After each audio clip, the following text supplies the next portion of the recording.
ವೀಕ್ಷಕರೇ ನಮಸ್ಕಾರ. ಇದು ನಮ್ಮನೆಯ ಬೀನ್ಸ್ ಉಪ್ಕರಿಯ ರೆಸಿಪಿ.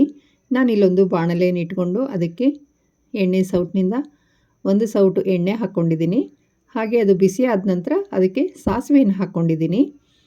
ಸಾಸಿವೆ ಚೂರು ಚಟಪಟ ಆದ ತಕ್ಷಣ ಅದಕ್ಕೆ ಕಡಲೆಬೇಳೆ ಮತ್ತು ಉದ್ದಿನ ಬೇಳೆಯನ್ನು ಸೇರಿಸ್ಕೋತಾ ಇದ್ದೀನಿ.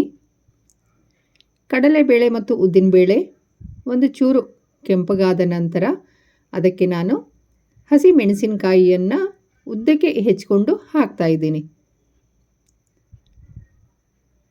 ಹಸಿ ಮೆಣಸಿನಕಾಯಿ ಚೂರು ಬೆಂದ ನಂತರ ಅದಕ್ಕೆ ಈರುಳ್ಳಿಯನ್ನು ಸೇರಿಸ್ತಾ ಇದ್ದೀನಿ. ಹಾಗೆ ಅರಿಶಿಣವನ್ನು ಸೇರಿಸ್ತಾ ಇದ್ದೀನಿ. ಈರುಳ್ಳಿ ಒಂದು ಚೂರು ಎಣ್ಣೆಯಲ್ಲಿ ಕೆಂಪಗಾಗಬೇಕು. ಅದರ ನಂತರ ನಾನು ಅದಕ್ಕೆ ಬೀನ್ಸನ್ನು ಸೇರಿಸ್ತಾ ಇದ್ದೀನಿ. ಬೀನ್ಸನ್ನು ನಾನಿಲ್ಲಿ ಚಿಕ್ಕದಾಗಿ ಕಟ್ ಮಾಡಿ ಇಟ್ಕೊಂಡಿದ್ದೀನಿ. ನಾನಿಲ್ಲಿ ಫುಲ್ ಫ್ಲೇಮ್ ಇಟ್ಕೊಂಡು ಚೆನ್ನಾಗಿ ಅದನ್ನು ಬಾಡಿಸ್ತಾ ಇದ್ದೀನಿ.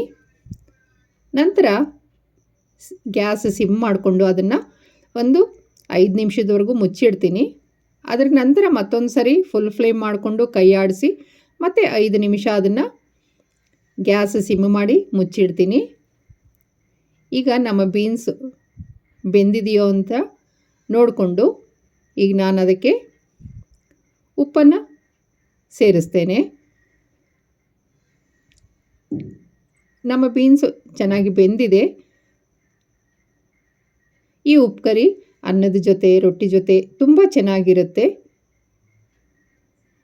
ನಾನಿಲ್ಲಿ ರುಚಿಗೆ ತಕ್ಕಷ್ಟು ಉಪ್ಪನ್ನು ಸೇರಿಸ್ತಾ ಇದ್ದೇನೆ.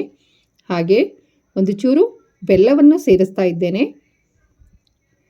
ಉಪ್ಪನ್ನು ಸೇರಿಸಿ ಅದನ್ನು ಚೆನ್ನಾಗಿ ಮಿಕ್ಸ್ ಮಾಡಿ ಮತ್ತೆ 2 ನಿಮಿಷ ಮುಚ್ಚಿಡ್ತೇನೆ.